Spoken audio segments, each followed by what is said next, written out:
Welcome to the Fast Leader Podcast, where we uncover the leadership life hacks that help you to experience breakout performance faster and rocket to success. And now, here's your host, customer and employee engagement expert and certified emotional intelligence practitioner, Jim Rimbach. Call Center Coach develops and unites the next generation of call center leaders. Through our e-learning and community, individuals gain knowledge and skills in the 6 core competencies that is the blueprint that develops high-performing call center leaders. Successful supervisors do not just happen. So go to callcentercoach.com to learn more about enrollment and download your copy of the Supervisor Success Path ebook now. Okay, Fast Leader Legion, today I'm excited because we're going to talk about something that I think can be quite confusing, but yet massively impactful, because we're going to talk to Dianne Primo, who is the author of Adapt, Scaling Purpose in a Divisive World.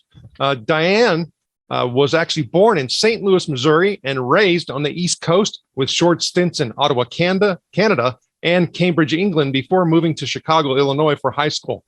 She was raised by a strong-willed single mother of 4 children. Dianne was the baby girl and sister of one younger brother, and her mother divorced and moved to a new city when she was young, so she has no memory of a father in the household. Education, female empowerment, and a pioneering spirit were always role models in the environment, shaping Dianne's values, educational path, and career. Educated mainly in an all-girls school, she pursued a college education at Smith College, one of the pioneers in female higher education. At the time, it was known as one of the 7 sister schools, the female counterparts to the male-dominated Ivy League schools. Dianne credits Smith with her honing of her critical thinking skills and fearlessness. She later went to Harvard Business School following her passion for business, marketing, and innovation. Today, as the founder of Purpose Brand, Dianne builds on a groundbreaking 30-year career leading some of the top marketing organizations in the country. She served as general manager at Quaker Oats, president of product management at Ameritech and SPC, which is currently AT&T, chief marketing officer of CDW, and CEO of a Kleiner Perkins-backed e-commerce startup in the home services sector. Her pioneering spirit is deeply rooted in everything she does, and she has always coupled this with her desire to champion the underdog, having witnessed firsthand the inequities that women, people of color, and those below the poverty line endure. When asked about her legacy, she refers to her children, each a gift, challenge, and her most significant venture. In addition, the Center for Homeless Families that her family founded is the largest of its kind in Illinois.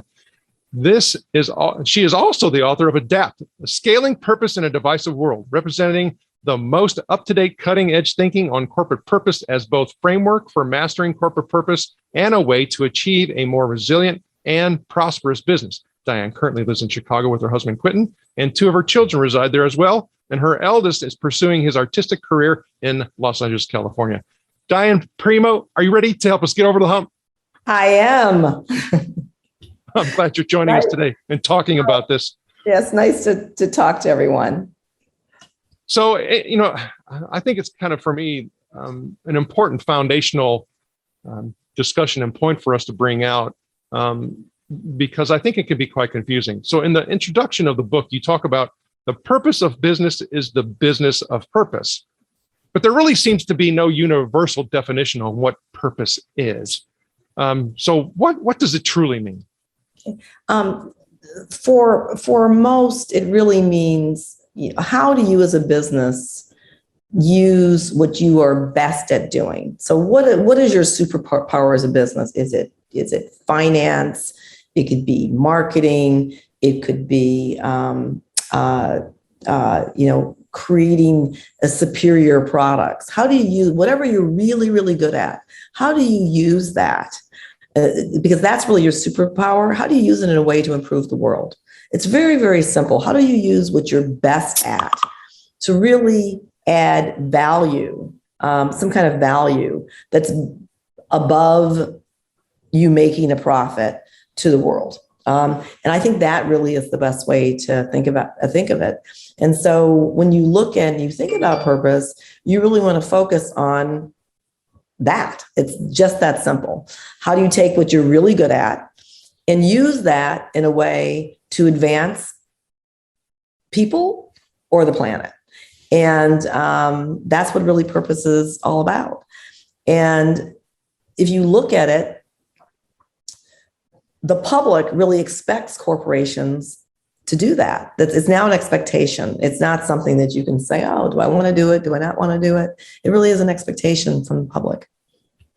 Well, and towards the end of the book, you talk about, a particular report that shows all of these different interpretations, even by gender, of what they find to be most important and what they would see value in. Mm-hmm. And so how do we find common ground? Because otherwise, even if we think about, especially a large organization, we have 100 different things that we could potentially say we have, purpose to impact. Right. How do we clean that up? Well, I think what you want to do is you want to look at sort of fundamentals. What do people fundamentally buy into? What they fundamentally buy into is they fundamentally buy into social justice. They fundamentally buy into the need for the planet to be sustained, right? They fundamentally buy into voting rights. They fundamentally buy into those things. So if you can find some common ground around those fundamentals, typically you can enable people to see the edges. Meaning, let me give you an example of what I mean by that. Many people agree that most people agree that inequality, it's a very hard thing to say, no, I don't agree that people should be equal, right? Oh my gosh, who would say that? I don't agree that women should be equal to men, or that, races are equal, okay? Now, when you go to the second conversation around pay inequity, you might get a little bit more disagreement there, but if you can sort of frame the conversation around the common ground is equality, right? So it becomes much easier to talk about those things that are disparities. People are more willing to listen, because if you can get them to agree that we really do want to focus on equality, now we want to have the conversation around where inequity happens. If you can get them to agree to equality, then you can now have the conversation around inequity, as opposed to let's just go to inequity. And so people think about their stake in that. Well, am I losing something? Is something going to be taken away from me? Is that the intent of this? Because if something's given to one person, it's going to be taken away from another. But what this is really about is about equality. Now let's have the conversation about inequity. And so that's an example of common ground, right? Another example of common ground might be one in terms of voting rights, right? Everybody has the right to vote. So if people want to take away those rights, I think you first want to start with, don't we agree that everybody should vote? Everybody has the right to vote. Now let's have the conversation around, taking away people's right to vote. Does that make sense? Well, it does. For me, you talk about also a process by which, people can actually implement and then therefore, go through and transform in this manner. And I start, for me, having privy to that, I start going down the path and I'm like, okay, at what point do we hit the divisiveness? Right. It's like, and then what do we do? What do we do then? Right. And that's where I think a lot of the problems begin, because, even if you start talking about, having a strong nation, Yep. being the USA, some people may say, hey, let's storm the Capitol and take it over to make sure it's that way. And others may say, no, let's defend democracy globally. It's right. Like, how do you move forward? Yeah, I think what you do is you move forward, right? Because what we know is we're probably at a point that has been our most divisive, right? From a country standpoint, from a cultural standpoint, from a political standpoint. And what we also see is we see that politics is really bleeding into culture, and those things are now inextricably tied. We know that there are great divisions between Democrats and Republicans. We know that people feel very passionately about, one thing versus the other, right? And so this is part of our culture now that I think we all sort of recognize. So you need to understand first and foremost that there's a natural sort of bleeding that is not going to go away. And that's what makes it so tough for corporations. Do I take this stand or not? What's political and what's not? So what you really need to focus on is what is your purpose? Okay, what is your purpose? What are your values? And you need to stay true to that. And that should give you the guidance of whether to speak out or not. All right. Let me kind of give you some examples. Chick-fil-A is a great example because it's a very right-wing company, and as a result, it's polarized, right? But they stand up for their values, right? On the other hand, you have other companies that are that live around fundamental things that are important to them, that are important to the universe. Unilever, they are about making sustainability commonplace, right? And so that's something that they really focus on. Hey, we really want to care for the planet. We want to care for people. And that needs to be front and center in everything we do. And then when we start looking at our brands and our businesses, we want to enable them to capitalize on that, but encourage them to find their own purpose as it relates to that particular brand. That is so very, very important. But the real advice here is that the world is going to be filled with divisions, with different points of view. Your guide needs to be, what is your purpose? Stay aligned with that, right? Because that purpose is the reflection of your employees, your clients, your stakeholders, and what you want to stand for and what you believe in. Stay aligned with that and stay true to that, and let that be your compass or your guide for what you support, don't support, what you operationalize, how you operationalize it. And that's why today it's so very important that you have that at the core of who you are, particularly in today's environment. Now, you talked about transcendence, right? And I think that's also a very important topic. Because when you get to the point where you're able to transcend, what's really we're saying here is it becomes a part of your culture, right? And it's how you operate on a day-to-day basis. And it is how, it's what your people and believe in, and it's what you stand for, and how you go about doing business in a natural way, organic way, authentic way, because it's built into who you are. I hope that makes sense. Well, it does. And I think also, too, you kind of already given us a little bit of a glimmer, but we probably need to go through ADAPT as the acronym, the framework, because this is, the guiding principles in regards to, how we actually make this happen. And then, like you were saying, transcend it so that it sticks. Okay. So walk us through the ADAPT framework. Sure. So ADAPT actually does stand for something. It has a dual meaning.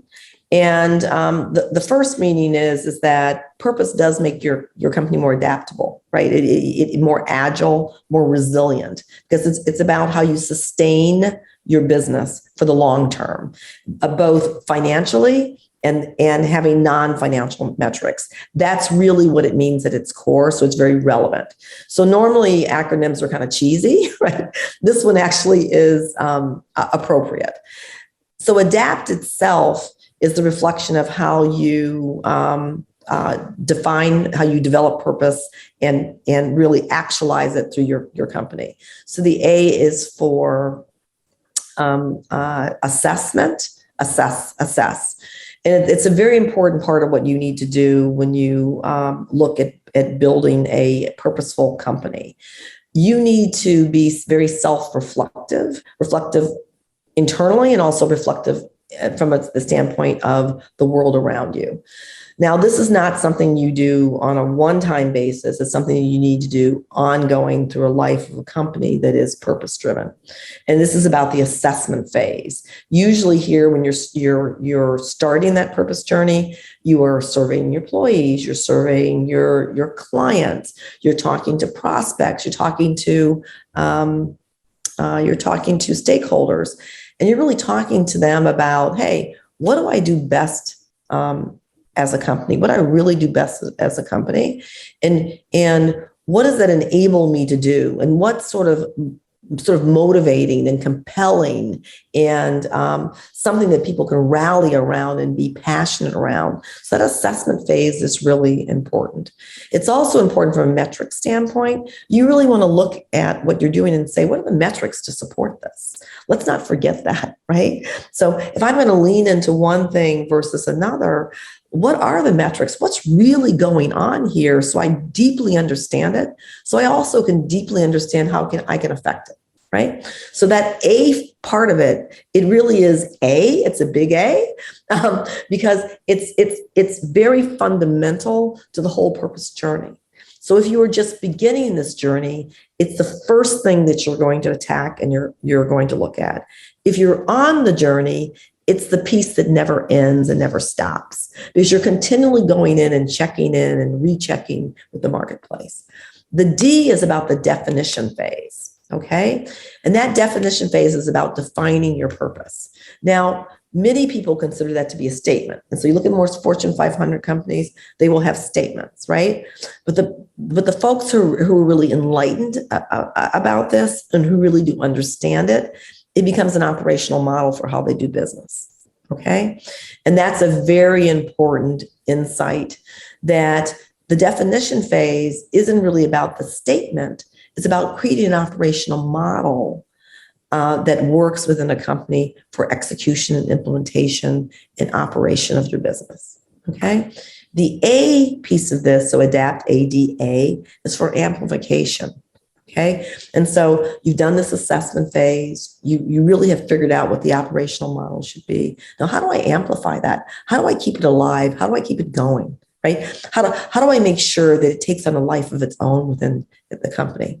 And that's where you heavily go into a large integration alignment phase, right? You want to align with everybody. You want to keep it alive with everybody. You want to do alignment with your employees. That's number one, because your employees at the end of the day, that's who's going to make this happen. Like, it's not going to be people in senior management. It's not going to be all those stakeholders. Your employees are they're the folks that are going to really bring this to life.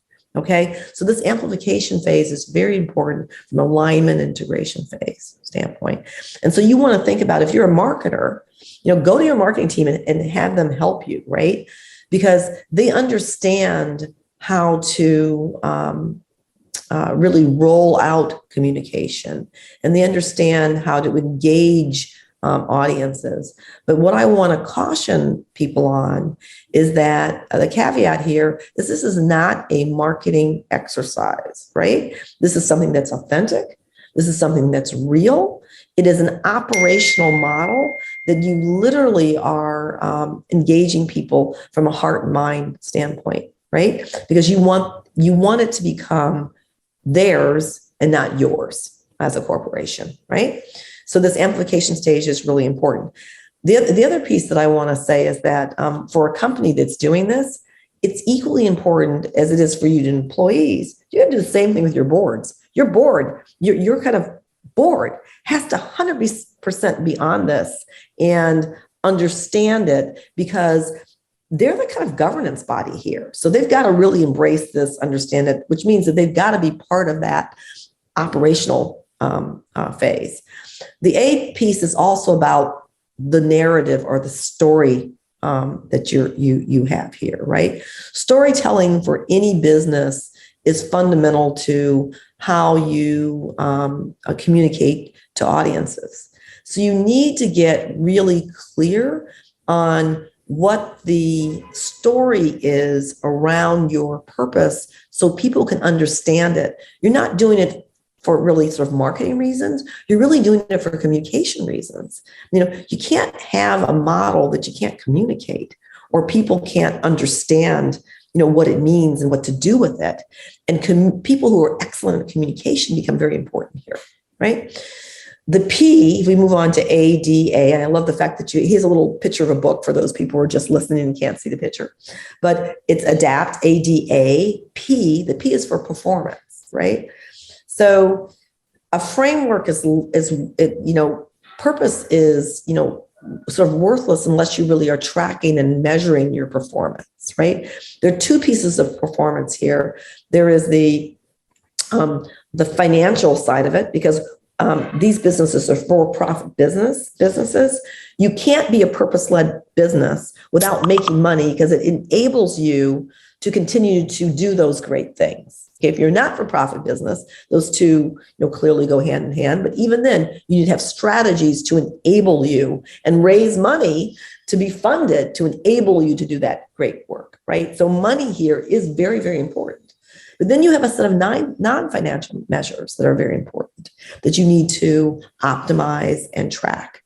And that's where things like our concepts like ESG become very important, which I believe can be the ultimate measure for a purpose-driven company. So you take financial measures in combination with non-financial measures like ESG. E is for the environment, S is for social, and G is for governance. That is a marker for the long-term financial success of a company. And ESG really kind of points to a company's risk factor as it relates to their ability to master the long-term things they need to master. So performance is really a key measure.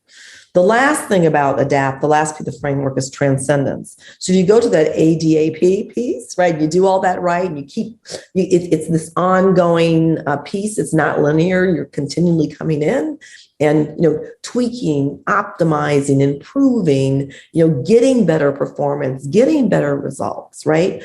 You want to get to the point from a company standpoint where you transcend. And what does that mean, right?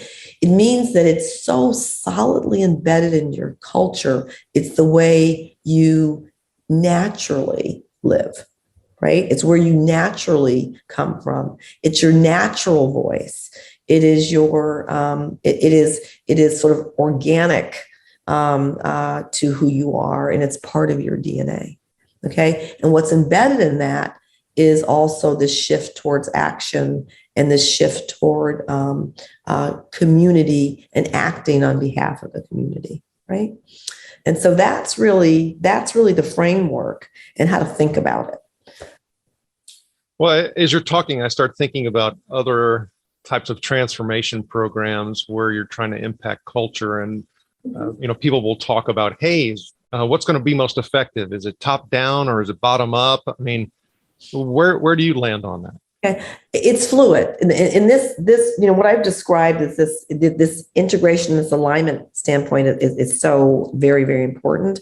The assessment piece, and it requires you to engage your stakeholders. That's really important, right? So when you're doing this, in a really sort of holistic way. Clearly, your senior management at the end of the day is deciding what is that statement. And then the team is building out that operational model, because you need the functional areas involved to do that, right? So this is something that is a very kind of high engagement, very fluid. Yes, ultimately the buck stops, at the senior leaders, et cetera, for the true kind of finalization of the definition and how it's operationalized. But there's this input that's going on constantly, where teams are building out the execution of it and what it means strategically. Does that make sense? It does, and I think that's where a lot of the transformation experts have kind of landed, and is that it needs to be some type of hybrid, which to me, what you just described is that, it's a collaboration, and people essentially have their roles and responsibilities that are appropriate based on their level, right? Yeah. And it's almost, you want to think about, when most people are familiar with, what's a high performance company, right? And so you want to be a high performance purpose company. Okay, that's what you're going for here. In order to do that, you need a very high business IQ, but you also need a very high EQ for engagement IQ for me, right? You need both of those, and that's what is going to make you successful long term in the marketplace, because you cannot operationalize purpose without people, and those are your employees. Most and your definitely. stakeholders, right? Yeah. And so in addition to what you were talking about in that fluidity piece, you talk about this model not being linear. If you could kind of, shed some light on that as well. Yeah, sure. If you look at the adapt, you might say, okay, when I go to the assessment phase, there's a definition phase, there's an application phase, now I have to perform, right? And you got to get all metrics for that.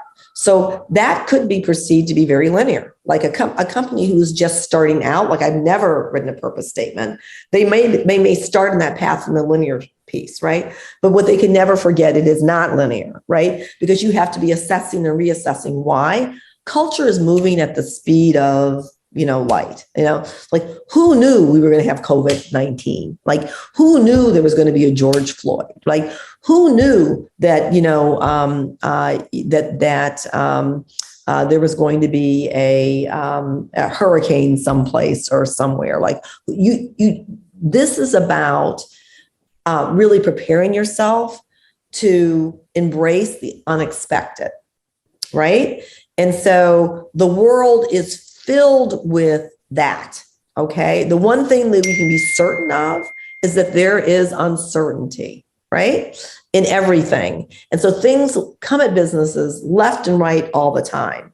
That's why you can't say one and done, okay? Just can't say that one and done, right? Because each time you do this, you will learn something else that might be, you want to add that to governance. You want to maybe amplification might affect, right? How I operationalize something. Oh, I've learned something. It's going to make me smarter at how I operationalize this, right? So this data in, okay, data in and qualitative insight in, right? That will lead to outputs and outcomes that get better and better and better and better. Okay. And it's that ability to take it in real time and put things in real time that will make you great. And that's what's really important here. That's why I'm saying it is not linear, it's continual, right? So I just talked about that assessment. Now you can think about how it might affect the operational model for outcomes, how it might affect amplification, how it might affect performance, and you kind of get it, right? Because it kind of runs through everything you do, and then you're optimizing, because a business is fundamentally about getting better over time, right?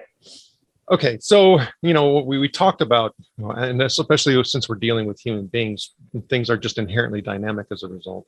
The finding of common ground, the going through the adaptive model, and so you start thinking in regards to, well, what is the interplay, or maybe even the conflict between purpose and values? I mean, where does that fit within the framework? Yeah. So if you're doing this right, your values bring your purpose to life, right? Because those are the kind of the behaviors, unspoken, right?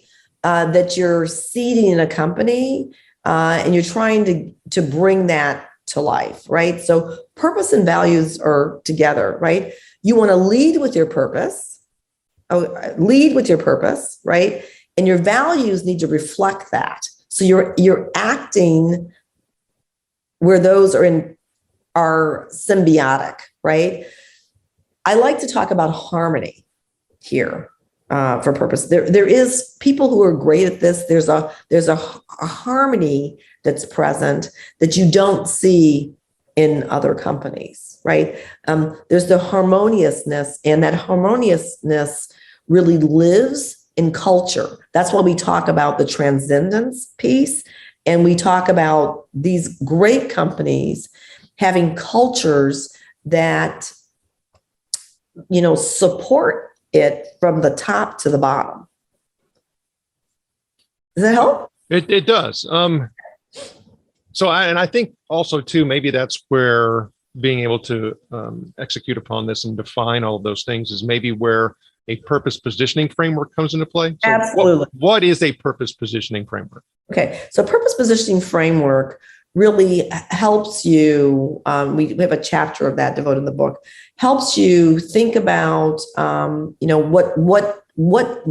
do you have to put in place to measure purpose. And that becomes really very, very, very important as you look through this, right? So let me just kind of tell you, because the framework is really in three parts. The first part is, you just have to come up with it.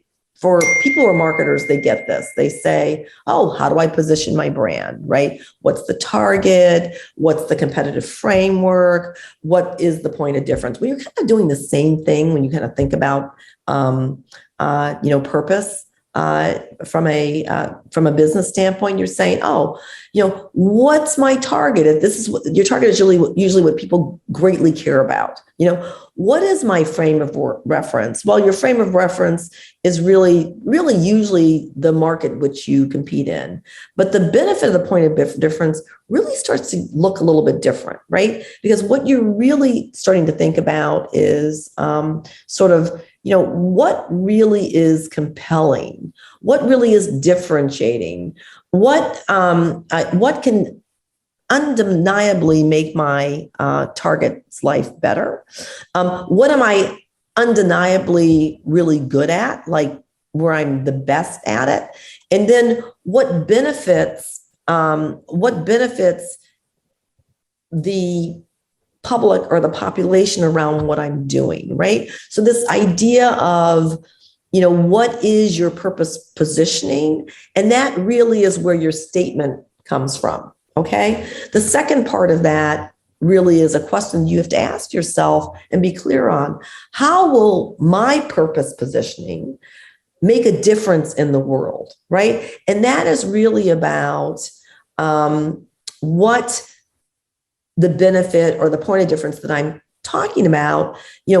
How is that going to make someone's life better? Like, what am I going to be doing, or what am I going to be giving back? Right. And you need some metrics for that. So how will it make a difference? Answer that question. Don't just say, here's my purpose statement, and not say, oh, you need to understand, how am I going to make a difference? I'm going to just challenge you, put some metrics against that, right? And I think that's really, really important. The third piece of this is, what's the operational plan? This is just not smoke and mirrors right here. This is about what's the operational plan. And when we're talking about the operational plan, you got to think about stuff like, okay, first of all, a fundamental piece to your operational plan is that, how are you going to make sure that this is credibly aligned with your stakeholders? Employees being number one, because they got to operationalize this. So when you don't have an employee plan, you don't plan. Okay, I want to make that clear. You do not have a plan. Okay. Now, there are other stakeholders that are equally as important. We talked about the board, we talked about partners, but those employees, game on. Okay. Really important. And then all businesses know about a strategic plan. It is no different. What is my strategic plan here? Because it's got to be embedded in your plan. It's not separate. It's not like, oh, we have a business strategic plan and then we have a purpose strategic plan. We have a strategic plan that is purpose-based. And that's really important. The third piece of your kind of operational model is, for us, is what's the impact plan? We talked about this. How will it make a difference? What is the impact plan? Really, how am I going to really measure this? But let's declare it and be definitive about it. So you'll see that many companies will have, here's my non-financial measures, and this is what I'm going to do. That's why ESG is so awesome, because you can do that because they have a set of KPIs, and then you can have objectives against those KPIs. You can have timeframes when you're going to hit them, right? And then the last part of that is, from a model standpoint, as we talked about alignment, we talked about making sure it's embedded in a strategic plan. We're talking about making sure your impact plan is a part of that plan.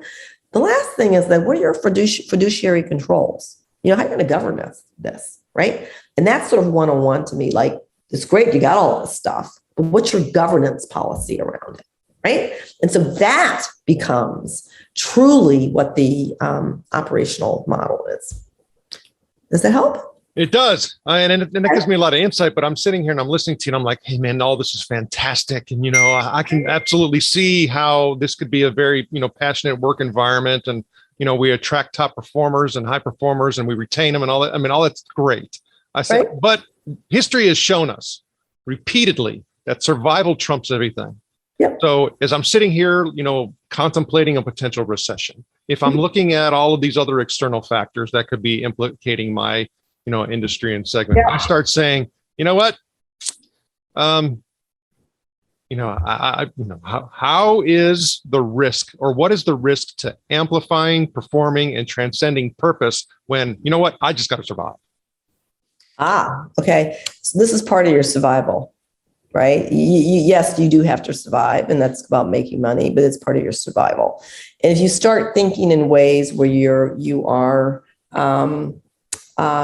making, saying that those two are different, then it's a problem, right? This is core to your survival, all right? And you got to be thinking of it that way. If you say that you need to separate them, you're making a huge error, and you've kind of missed the point. It's part of your survival, meaning that you really can't survive now without doing this. And if any of you doubt that, take a look at even what's happening at the big companies. When people are going up against and they're out of alignment with their employees' purpose and values, they are actually getting pushed back and people are walking out, right? You saw a walkout at Google. You saw a walkout at Amazon. We've seen this Wayfair. They almost closed down the company, right? The public, the employees now are much like the public, right? And those two are symbiotic. The employees, you don't own employees; they're on loan, right? And they are the public, and they act in ways similar. And so, just like clients will boycott you because they do, right? The public will boycott you too. Those things can take down a business completely. They can literally take them down, take them off course. You want to make sure that you have a sustainable business that is a continuing concern. And unless you start really focusing on these issues and treating them seriously, you can have massive disruptions to your business. And that's why this is part of your survival mode. And it's something that you really have to do, and it becomes not a nice to do. I hope that's clear.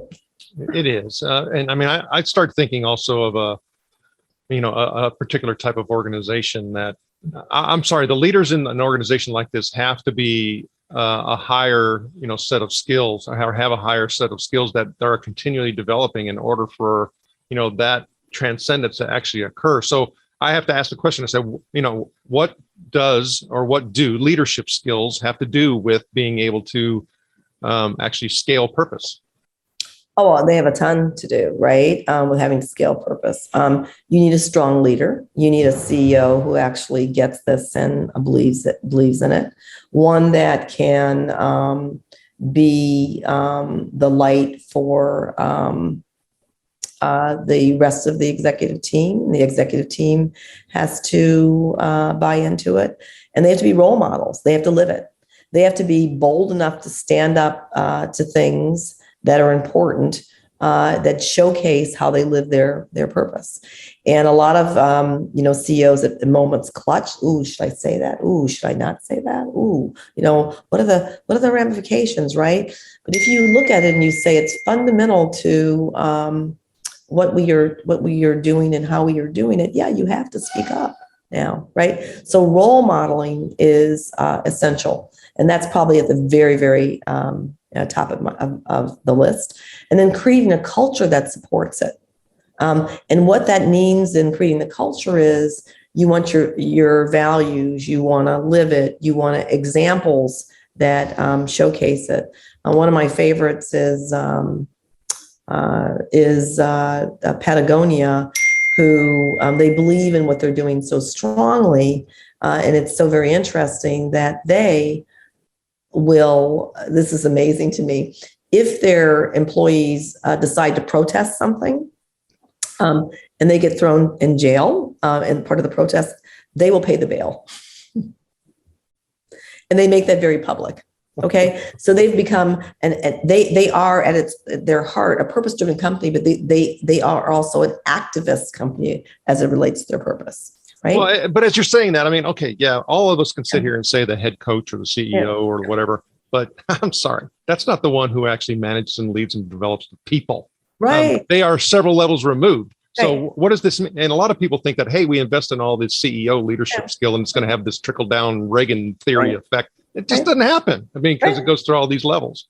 So, I mean, to me, it's like I have multitude of different layers within an organization where leadership skills have to be invested in. Right. And you were right. So when I talk about leadership, I mean, it's this is why we talked about the amplification stage, right? It's this sort of cascading rollout ripple effect through the company, right? Purpose is not done here up the top. People can't see my hand motions up the top. It is really amplified through the company where all leaders embrace it. That's why it's important to create a plan where everybody has a plan for how it's rolling out. There's this cascading that goes in the company is very, very important, right? Yeah. And that's when we talked about that first. And so leadership here, yes, it's got to start at the top because people look at that top. But for purpose to be successful, it has to be embraced by the entire company and all of the leadership. And that is from the CEO to the C-suite to each leader and each and every employee. That's important here as well. I don't want anyone to think that this is just the CEO, because it's not, okay? And if it is, it's going to fail. Okay? It's a failure upon arrival, right? Yeah. This is about a company embracing it. That's why this transcendence page section is so important, because it's about a culture. Yep. It's really, really about a culture. And there are several leadership things. If you go, the book that you can look at, I think there are maybe like 9 principles that you want to really focus on from a culture standpoint, right? Okay, so I'm sitting here and I'm looking at your for-profit work, your non-for-profit work, writing this book, and I start thinking, oh, well, what's one of Dianne's goals? Do you have a goal that you can share with us? A goal. I think my goal is, what I've sought to do is make sure that I'm in alignment with myself and what I want to do from a business perspective. So from a business perspective, what we do is we help companies put purpose into practice, right? And we believe that makes brands more relevant because we have proof that it does. It makes communities stronger. We know that. It's factual, right? We believe that every company needs to be a purpose-driven company, and that communication at its core, because we're a branding, public relations, and digital content marketing agency. Every company needs these skills as they think about purpose and as they think about what they need to do, essential in their minds. I hope that makes sense. It does. And the Fast Leader Legion wishes you the very best. All right, here we go, Fast Leader Legion. It's time for the Hump Day Hoedown. Okay, Dianne. All right. The Hump Day Hoedown is part of our show where you give us good insights fast. So I'm going to ask you several questions, and your job is to give us robust, rapid responses that are going to help us move onward and upward faster. Dianne, primo, are you ready to hoe down? Okay, hold down. All right. So what is holding you back from being an even better leader today?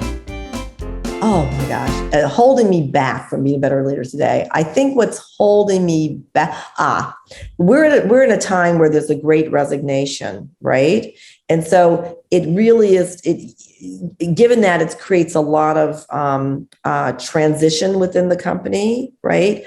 And so I don't know if this holds you back, but you never want to lose your focus that culture is still important. I've heard executives say to me, oh my gosh, this culture, all this stuff that I've invested in culture, and they're still leaving. I said, it's a moment and it's the time. Doesn't mean that you should not invest in it and not do it. It's still very important, but know at this moment, it is a time of self-reflection, questioning, what's my role in the world? What am I doing? It's a natural evolution of what we've been through with COVID and George Floyd. Ding, go on. Next. And what is the best leadership advice you have ever received? The best leadership, support someone else, advance someone else. And what do you feel is one of your best tools that helps you lead in business or life? Tools. Oh, that's a tool. Emotional IQ. And what would be one book you'd recommend to our Legion? It could be from any genre. I would recommend actually Net Positive. There's another book on purpose out there that's fabulous by two esteemed authors. Okay, Fast Leader Legion, you can find that and links to other bonus material by going to fastleader.net/Dianne Primo, or you can actually just do a search for Dianne Primo. That's Primo. Okay, Dianne, this is my last Tough Day Hold On question. Imagine you have the opportunity to take the skills and knowledge you have now back with you to the age of 25, but you cannot take it all. You can only take one. So what skill or piece of knowledge would you take back with you, and why? The biggest one is stakeholder alignment. Aligning your stakeholders, making sure you understand what their needs are, and making sure that what you do is aligned with them. The biggest one. Dianne, I had a great time chatting with you today. Can you please share with the Fast Leader Legion how they can connect with you? Sure. Purposebrand.com is our website. And I think it's info@purposebrand.com. Go to our contact page. We do great seminars, workshops, obviously great, business initiatives. And we also do speaking engagements. So thank you so much. Dianne Primo, thank you for sharing your knowledge and wisdom. And thank you for helping us all get over the hump. Thank you for joining me on the Fast Leader Show today. For recaps, links from every show, special offers, and access to download and subscribe, if you haven't already, head on over to fastleader.net so we can help you move onward and upward faster.